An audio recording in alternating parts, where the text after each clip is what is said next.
it is my pleasure to bring forward our guest speaker, Dr. H.T. Sanchez. Dr. Sanchez is serving as interim president for the Edgar County Independent School District. Please join me in welcoming Dr. Sanchez.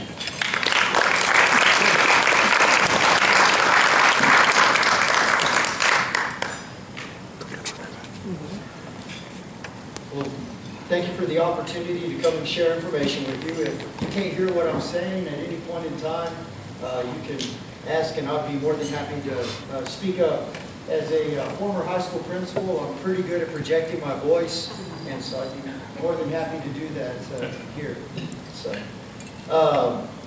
the first thing that you see here is a slide that shows that the bond passed November 6, 2012.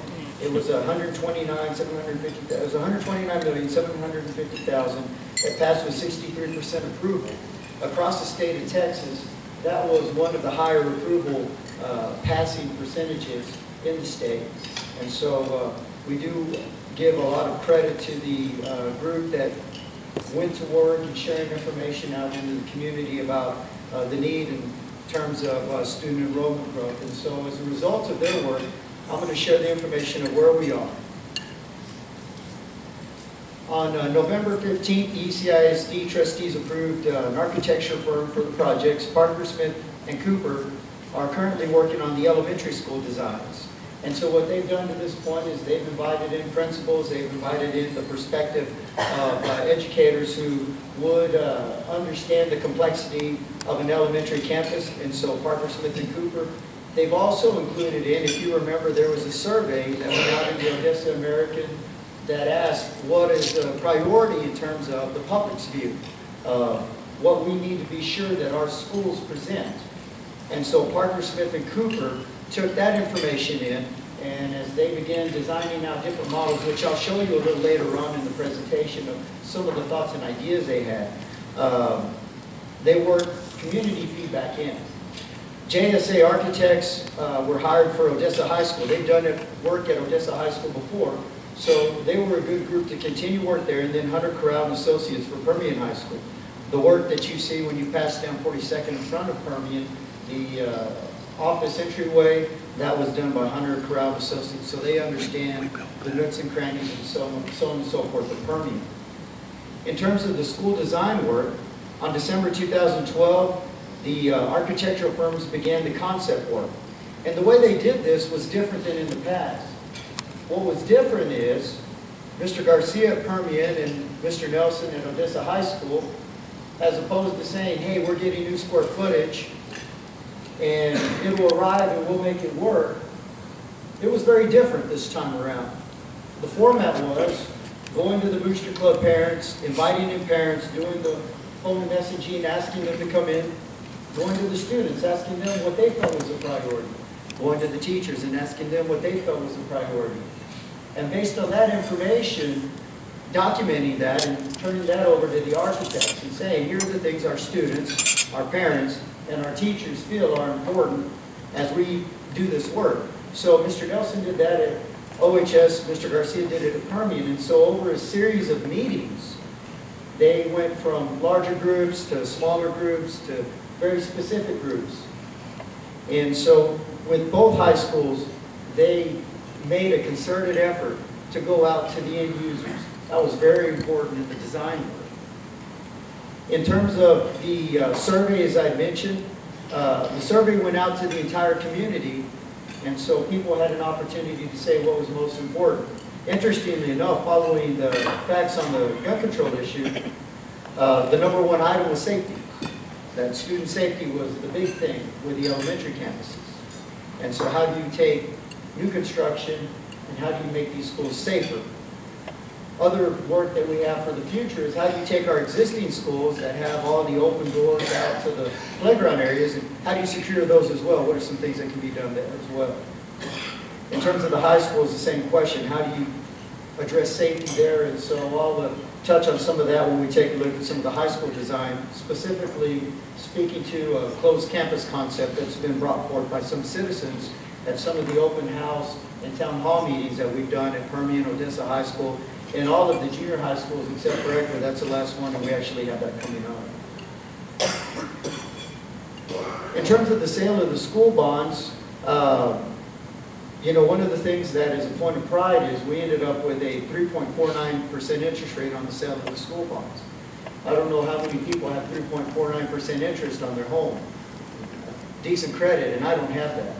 And so when you look at 3.49, we actually waited until Houston sold all its bonds because they were selling over $1 billion worth of bonds for their new construction. And then other communities were selling bonds as well. So we waited a bit.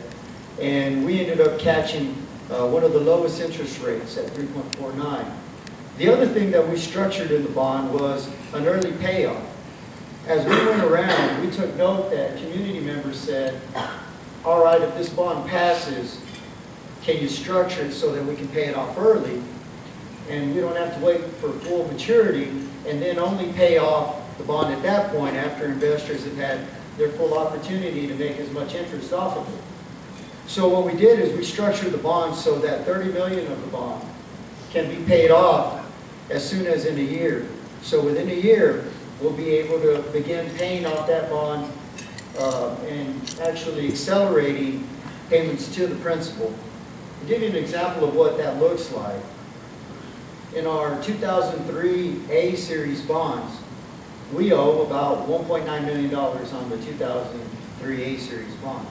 If we were to wait for full maturity, which would be till about 2015, the interest alone would be about $1 million.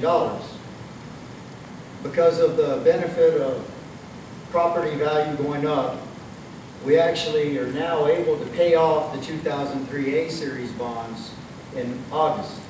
And by doing that, we saved that $1 million by being able to pay off the bond earlier, pay off on the principal.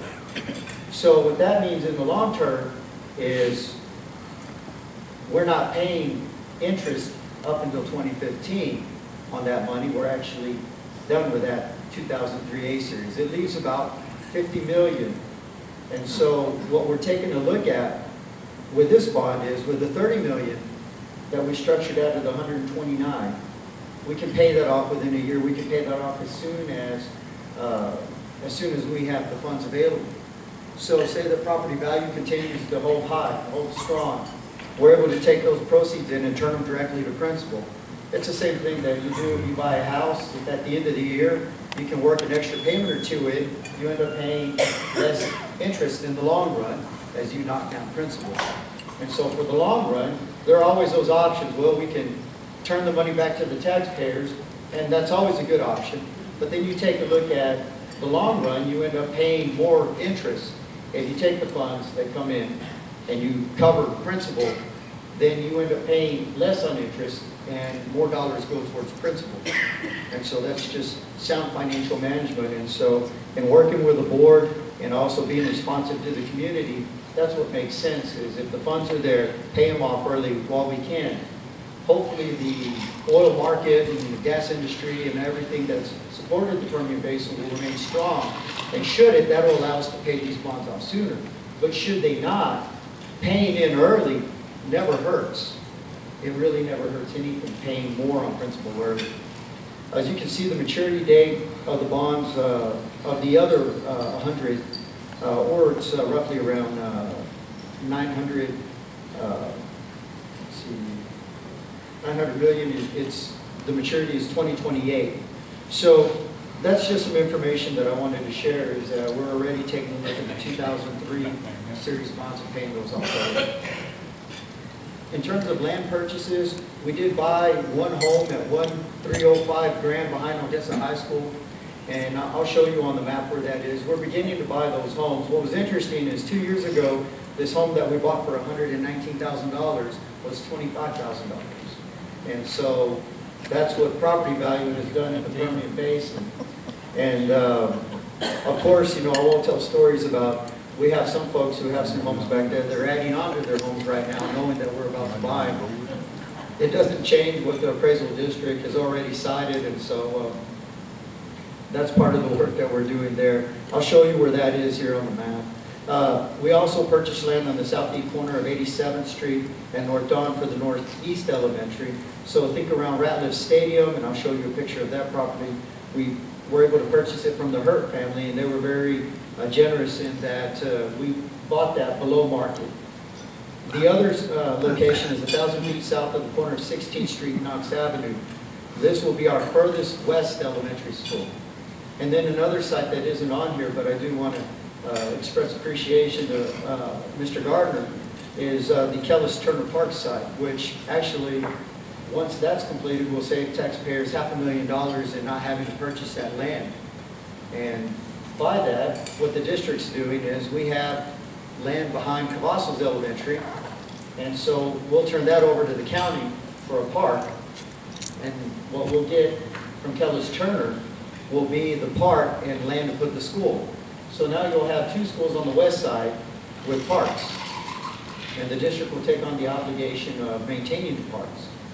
The Kellis Turner site is an ideal site. It has a pond, it has 3 baseball fields that will upkeep. It also has a walking trail, and that will allow us to pave the trail. And the best part is it has a senior citizen center next to the school, which allows for collaboration among the senior citizens and the students. And that's an ideal situation for both. So you end up with a school and a park. In Cavazos, you have the same thing. Behind Cavazos, it's just a flat, barren piece of land, so that then would be transformed into a park. So that's very positive for our west side communities that don't have as much access to parks and whatnot. This is a picture of the Dawn site. If you take a look at, see if I can get the laser pointer to work. I'm not going to put anybody's eye across. Well, let me see. All right, I'm not going to use the laser pointer, so I'll use the mouse. If you take a look at this right here, that's the loop. We didn't want to put the elementary site up against the loop. I have a 2-year-old and a 6-year-old, and they break loose every once in a while from me, and the last thing you want is a student breaking loose and going across the loop. So we moved it back. If you take a look at this area here, we were told that this has actually been designated at some future point for a park. So there's enough land there for a park as well. So this is the site on 87th and North Dawn.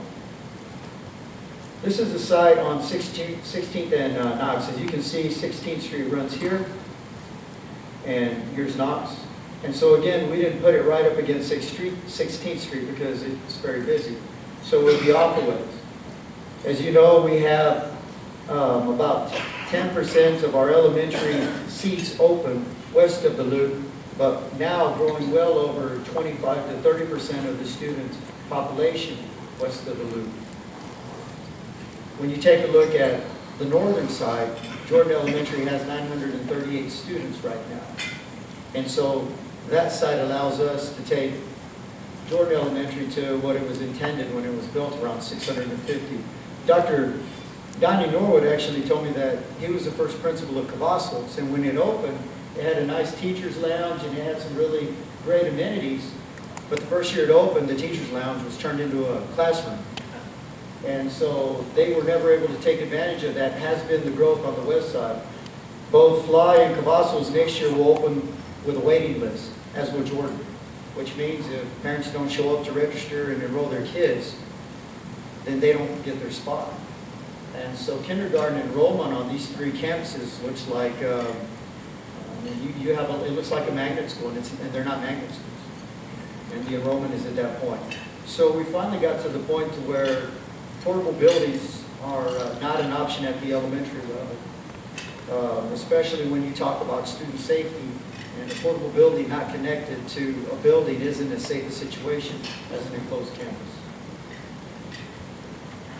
The delivery model for our construction manager is construction manager at risk. Now the reason it's called at risk is the construction manager ends up being at risk. Being, for those of you who have businesses, and my family has an oil construction business, and we've been in business since 1980, and the reason being is we do good work, but we're also pretty accurate with our bids and our timeline. We issue a bid, we know what our timeline is, and we work to meet it, and we have to do good work within that. So my point is, with a construction manager at risk, it's the same model. The construction manager is hired, he or she says, here's how long it's going to take, here's what it's going to cost, and here's my timeline. If they step outside of that, they're at risk for anything that costs beyond that amount that they state in writing, it's going to cost to finish up the elementary work or the high school work. So what the model assumes is that somebody who we're hiring, that they're going to be bonded at a level that they can account for the funds should something occur. In the last bond, two things occurred: 9/11 and Hurricane Katrina, which created a scarcity in concrete and steel, as well as in labor. And so the construction manager at risk has to assure that he or she can bring the workforce in needed to complete these projects within the determined time. In terms of where we are now, we made a commitment that we would go out in the public and obtain feedback on how the middle school concept would roll out, how we would move ninth graders to the high school. And that was something I felt very passionate about. I've done every one of those meetings. I haven't turned it over to anyone. I haven't turned it over to anyone else. I went to OHS and Permian, Nimitz, Bonham, Bowie, John B. Hood, and Crockett, and my next one will be at Ector. I'm doing those because they're that important. I want to hear the information firsthand. We take the notes. We're compiling the notes. So what we're doing is we have principals who are taking a look at middle schools in other communities. One is in Hayes in the Austin area. Another one is in Yslett in the El Paso area, and taking a look at what has really made those models excellent models. They've also done research. They've attended the middle school conference, made contacts. So you take that information as well as community feedback and you say, here's what our middle school model will look like. Here's how it will support students. Here's how it will be a better and safer environment for our kids.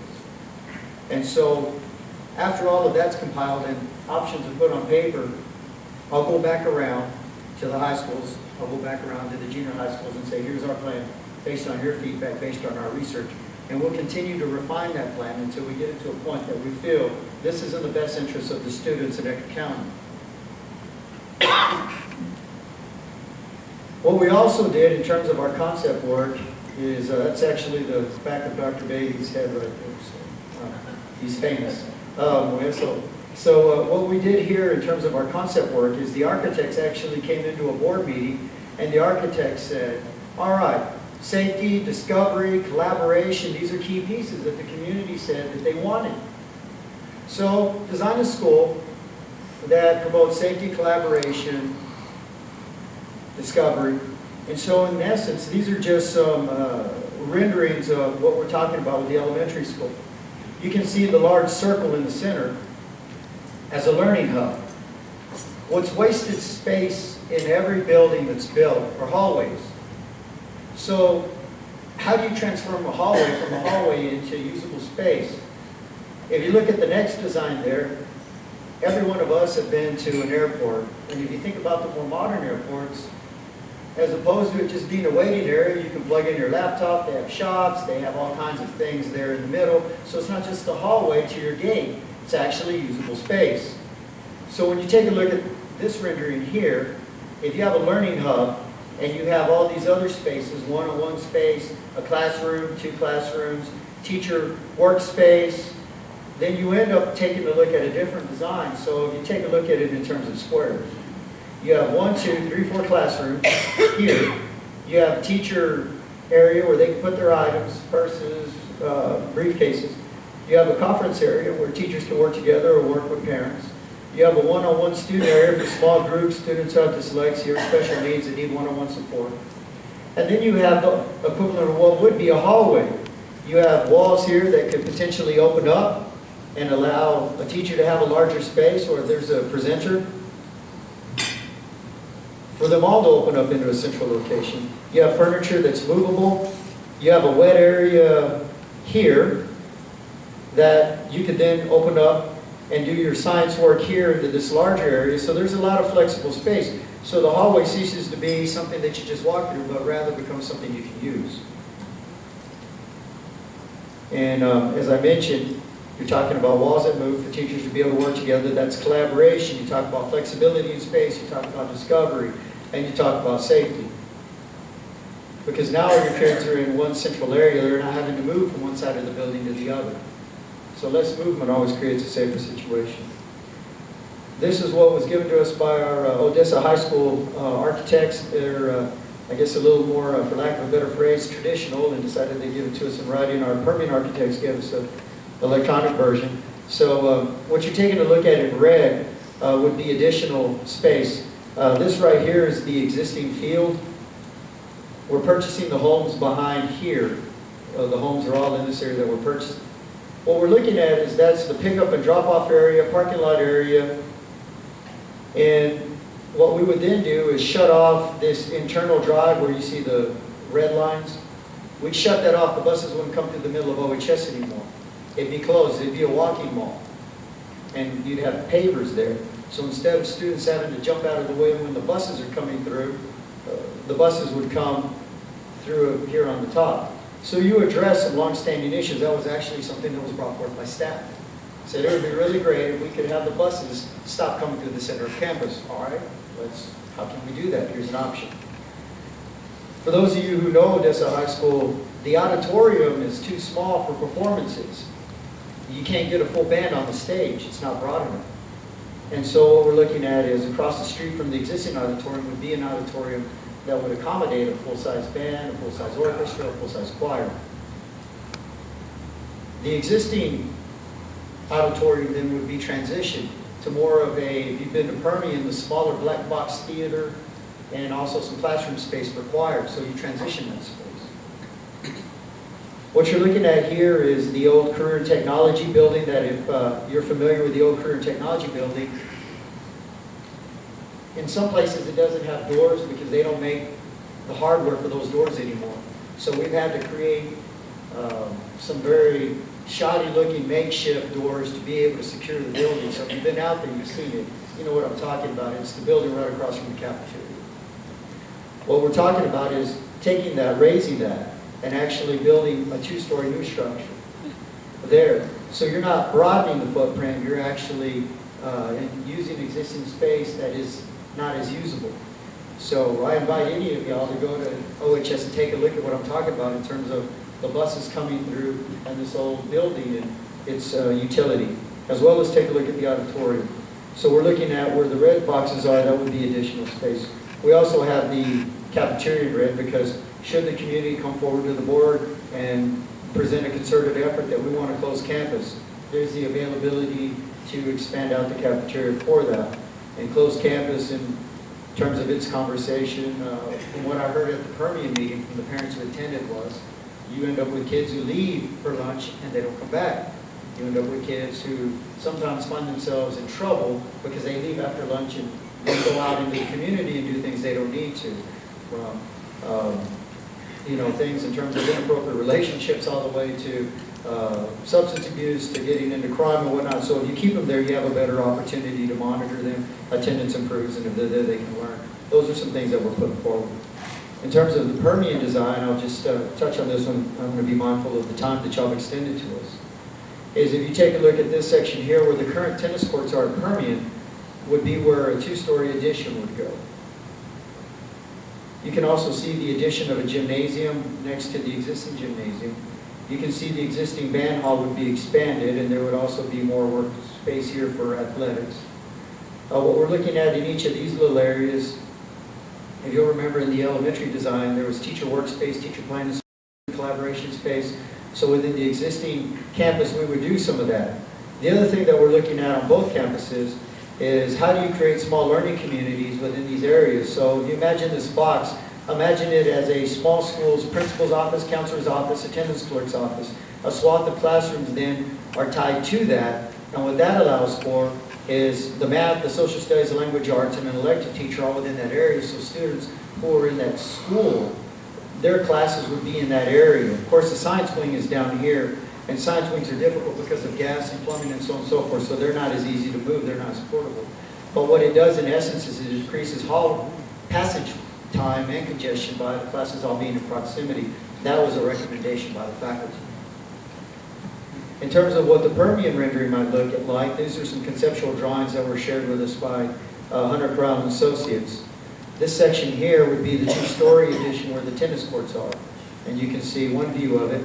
You can also see the raised area so that natural light can come in, which also helps for energy costs. You don't need as bright light bulbs and fixtures on the interior if you're able to direct light in. And here in West Texas, we get a lot of free sunshine that can light up about anything. So why not take advantage of it? So the architects were also charged with taking a look at energy efficiency, and natural light helps with energy efficiency as well as materials that are good insulating materials. So in terms of the work that's been done, that's where we are at this point. Our anticipation is to begin, I guess the construction phase is turning dirt around June and July on the elementary sites, and then begin to do some preliminary work at the 2 high school sites. We did talk about, as we were working through the bond initiative, why not a 3rd high school? That was not just a declarative statement, but more of an interrogative. It was a question. And we asked a third party, a firm not even from this area, so they wouldn't be prejudiced by a local perspective. We asked them to come in and to host focus groups, and some of y'all may have received phone calls that said, we love you for a focus group, can you come in? And so they randomly called out, they brought in groups of people and they asked, all right, do we expand the high schools to get 9th graders up, or do we build a 3rd? And what came back in the report was people not prepared to move away from the black and white or the red and white. And be it for football, athletic purposes, or school spirit purposes, the information that came back was the community wasn't ready for it. In terms of will there be a time when the community is ready for it? I hope so. I hope there is. But in the end, as the bond initiative was put forward, does it make sense to put something forward that as you go out and you do your focus groups, people say, I'm not going to vote for it? Knowing that you need to address 9th through 12th grade students and that 6th through 8th grade, as we are one of 2 of the last 5A schools to operate 9th through 12 differently than the others. They operate 9th through 12 the high school setting, and then you have others that operate 6th through 8 and variants thereof. But very few hold their 7th and 8th grade students to a high school schedule, which is what we're currently doing. They're junior highs, they're junior high schools. They run off the high school schedule, not off the unique needs of 6th, 7th, and 8th grade students. So that was consulted. The benefit is down the road, should the community come back and say, we're ready for a 3rd high school at some point. Permian and Odessa High School have been addressed, so you don't end up with a really nice high school that everybody wants to go to and are fibbing about their address, and 2 other high schools that aren't as well appointed, that have not been updated, that people are less inclined to attend. And so as we took a look at that, that was a consideration in, and that information was weighed and evaluated. And I think the 63% indicated that the focus group data wasn't wrong. With that, that's the information that we have to share with you, and I'll turn it back over. Thank you for the opportunity.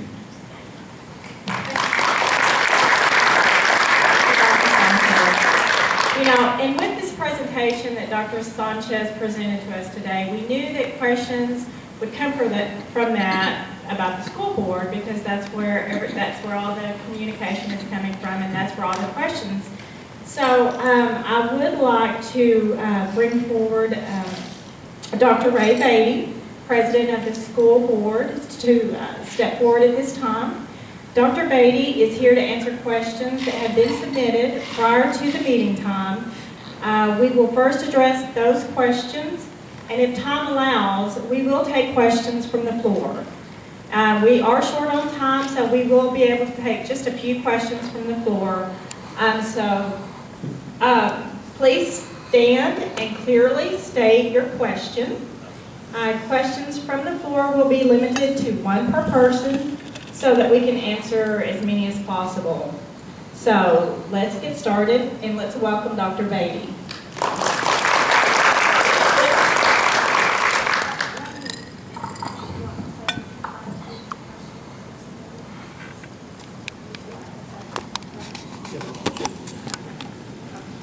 Appreciate the opportunity to come and be a part of this today. The questions, we'll try to get in as many, and if we are unable to do it, Dr. Sanchez and I will be around afterwards to try to be sure that we answer any questions that have not had the opportunity to be presented at this time. I'm sure that there's questions among the bond proposal, and we want to be sure that we get those addressed also in with this. And so with that, we'll put a little disclaimer. I am not representing the board, but I am a board member. So in the information that I'll be sharing with you, it'll be from that aspect. In reference to some of the questions that have been shared, does ECISD administration have policy on nepotism? If there is a policy, does it apply to all levels and jobs in the ECISD and the school board? If no policy, what is the reason against, and I believe against nepotism? And so in reference to this question, does ECIS have a policy? Yes, the policy is D as in dog, B as in boy, E as in Edward. And that's in the policy that can be found on the Ector County Independent School District website. And there's an area that you will have to go to get through the board area and be able to find all policy on that. And so in reference to, is there a policy? Yes, there is. And there's various areas dealing with the nepotism in that area, so it would really depend on the specific question and the circumstance that it was being looked at. For example, a person that was coming in to be a substitute for the district, or not a substitute, but somebody coming in to be, well, part of the substitute, yeah, it is substitutes that come in and just give them their time to be able to work in that area. Nepotism would not be involved in that particular case. But in other areas that you would find nepotism being required, in some of the areas would be if it's under 35,000 in the school district population, or if it's over. So as you can see, there's quite a few stipulations that would be involved with that, and this is under a government code that this is portioned. There are three different areas that I would let you know about the policy. DBE would be under a legal, and then there's also a DBE local, and then there's regulations. Now, what's under the legal is the interpretation of what the state code, or what the code is in the state in reference to this particular area. And so the portion for the local would be the district's interpretation or some additional information that would be placed in that. So that would be how that portion would work. If there is a policy, does it apply to all levels of the job ECISD of the school board? Yes, it does. But in the school board area, it's going to be approached a little bit differently.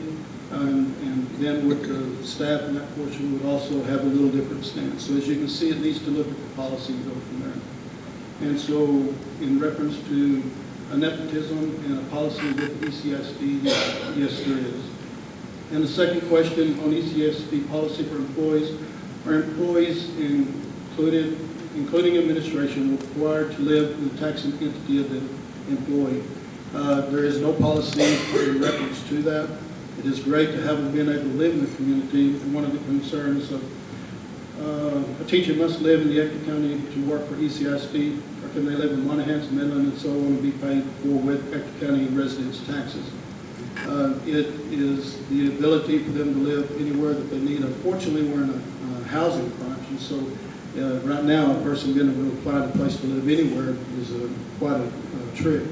And so with that, that winds up being able to see the challenge in that area. And from the area, as far as the contracts, and Dr. Sanchez can correct me on this, if it was put into a policy that it was required, for example, a superintendent, that they would be in the county, then it would be in restriction with his contract. And so that would be the area. So I believe that would be correct on that. And Heather, that was our first question, and that came from Judy Calloway. Thank you for submitting that, Judy. We greatly appreciate that. And our second question comes from Heather Kirk. Heather, if you could stand, please, and state your question. I was wondering what the reasoning was when the board, I know Hector Mendez resigned. Why were we rushing to replace the interim when his contract didn't end until June 30th? And then we're spending extra money on top of finishing out that contract when we're spending all that extra money in replacing with an interim. Right. The area that we were looking at is, you know, that the vote from the board was from a little different area, and I can share that's public information from that area. And what we're seeing is that some were concerned about the area putting an interim superintendent into place. Okay, that was one of the board members' concerns. Another concern was that if we saw an interim superintendent, okay, is there a need to move forward and put it into place quickly? Okay, and then there were others, and I will fall in this category, of feeling that there was a need from a business standpoint to be able to look at it from that direction. And looking at it from a business standpoint, obviously from a business, you would hopefully have somebody give a 2-week notice. Partially, that's going to take and be given the need in order to hopefully get somebody in place for that particular position and the opportunity to train them in that area. And to looking at this, we felt that there's important of a continuity, important in sustainability to be able to keep the work moving forward that has been felt important by the board. The board believes in these areas that the district had been working towards and been directed from the board itself. In order to do this, we felt that it was a portion of the board was feeling that it was necessary to be able to see this take place. In doing so, we knew that the June 30th, no matter what, something was going to have to happen. Okay, the work was moving forward, and the team, that's the superintendent's team, has had job responsibilities they were working with. Plus, we were also seeing contracts in time in the portion where that was beginning to be a changeover as we moved into the new year. And so we were trying to give a form of stability to the district and hopefully be able to take out any apprehension of any of the teachers and any of the district being able to wonder how big of a change are we fixing to look at. We knew that we were going to have elections, and so that is an area that is left up to the community and community input. And as we see that take place, well, then we knew that that could be several possibilities. And whichever way, the area was decided to move forward to allow the opportunity for the new board to be able to take on the work as we continue to move forward. But we needed the business of the district to have an opportunity to stay stable and through there. In doing so, we felt the need to go ahead and move forward with, a portion of the board felt the need to go ahead and move forward to be able to put a person in place that understood what was taking place with the work of the district, the people that were comfortable working with the particular areas that the superintendent's team was working with, as well as the principals and teachers that were involved in the different areas. If we had somebody else new come into the area, we'd have to get them caught up to par. As you can tell, the bond and many different aspects are very crucial work that's having to be done. And as Dr. Sanchez had provided information, we have about 21 different areas that are crucial items that will need to take place coming the first year of the school year, which will be starting in August. Well, if we waited till June and we saw the transition having to take and try to get some of these areas to move forward, we just felt that that was part of the reason of the need to move forward. Plus, we have the luxury of being able to have Mr. Mendez to be able to help us from the standpoint, from the superintendent's standpoint, as far as almost in the sense of a consultant, as well as almost someone on staff to be able to help involve the transition and move forward with it. I don't know if that fully answers your question, but that was the thought process and kind of moving forward. And trying to look at it from a business area and going through the transaction at that point. Okay, these were the questions that were presented at this point, and I hope that we have been able to fully answer these questions. Do we have a little bit of time for some? Yes. We really are short on time, but I would like to open the floor up very quickly. So, Jason, you stand up and please ask your question. Jason Moore.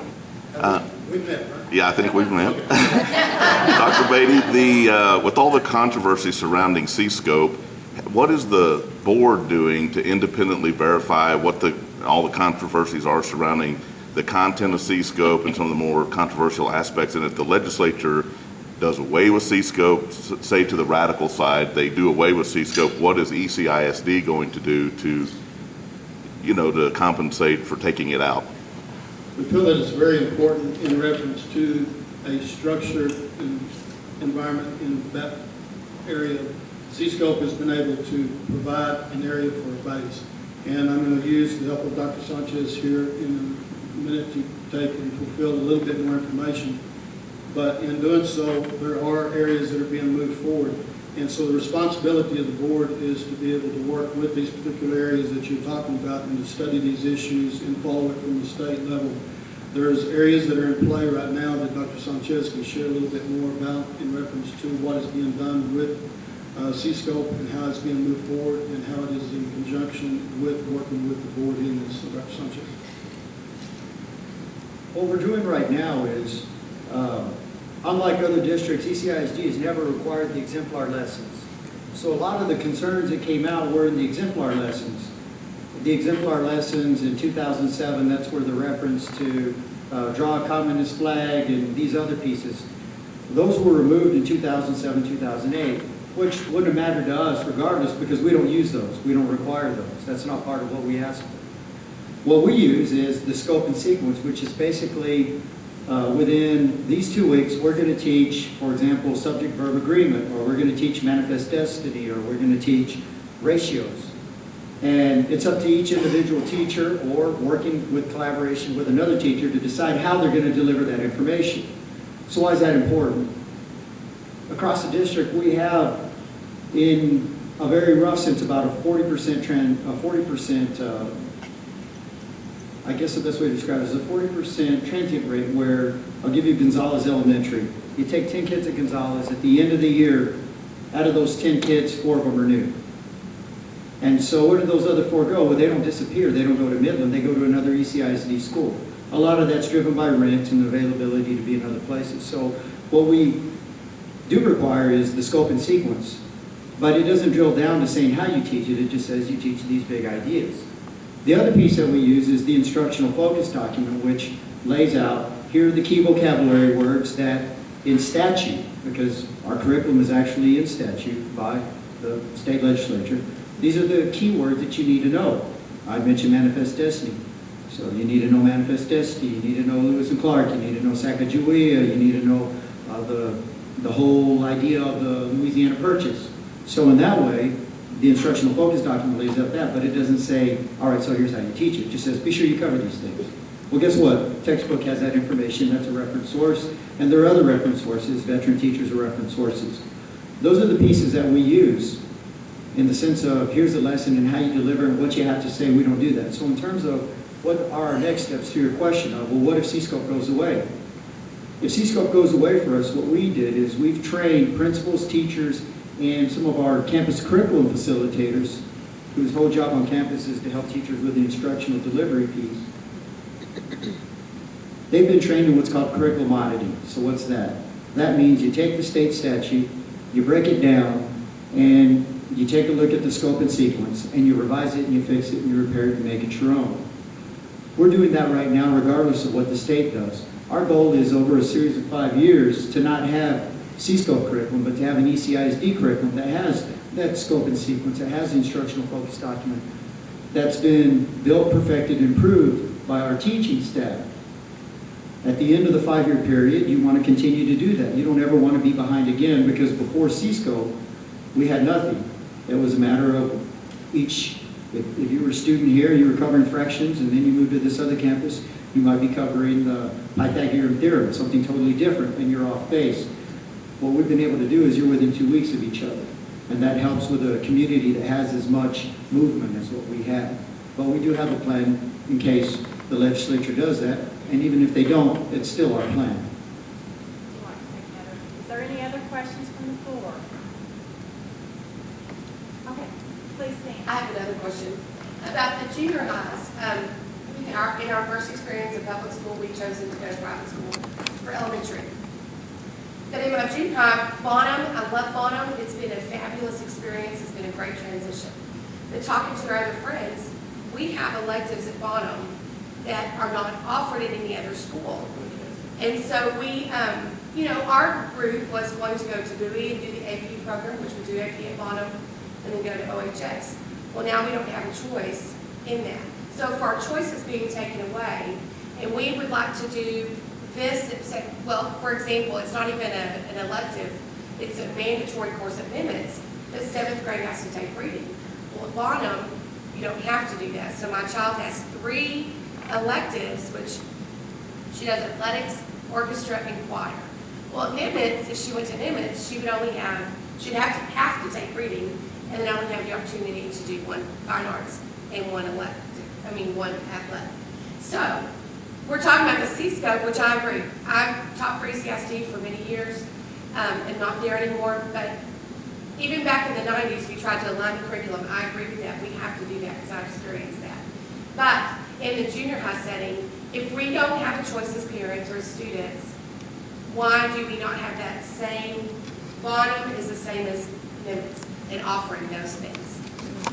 As Dr. Beaty mentioned, there are things that are in the work that couldn't stop, and that's one of them. That concern had been expressed by parents at other town hall meetings I had done in the past. And so I'll give you one quick example of high school and go to junior high really quickly. I know time is of the essence. At OHS had Project Lead the Way. The Permian didn't. Next year, Permian will have Project Lead the Way, which is an engineering. Both will have it. Guess what? New Tech Odessa will too. All 3 will. That hasn't been the way we've done things. Because we were under the desegregation order, we were trying to get kids to go to other schools outside of their attendance zone because of diversity. Well, that's not the case anymore. We don't have that.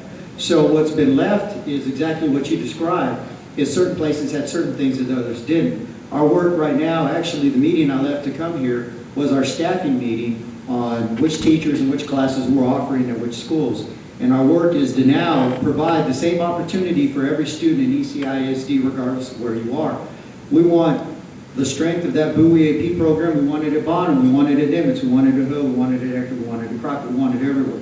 So we're working on those pieces. As a matter of fact, right now, that's part of the work that doesn't stop. And so our curriculum department is beginning to pull those pieces out. In terms of if somebody wanted to still go to BUI, there's a process by which you can apply and say, I want to transfer and still go to BUI. There's still a process for that. And that was actually something that I had the opportunity, I don't know if I want to say it like this, but I had the opportunity to go to Washington, D.C. and sit down with Department of Education attorneys and Office of Civil Rights people 3 years ago.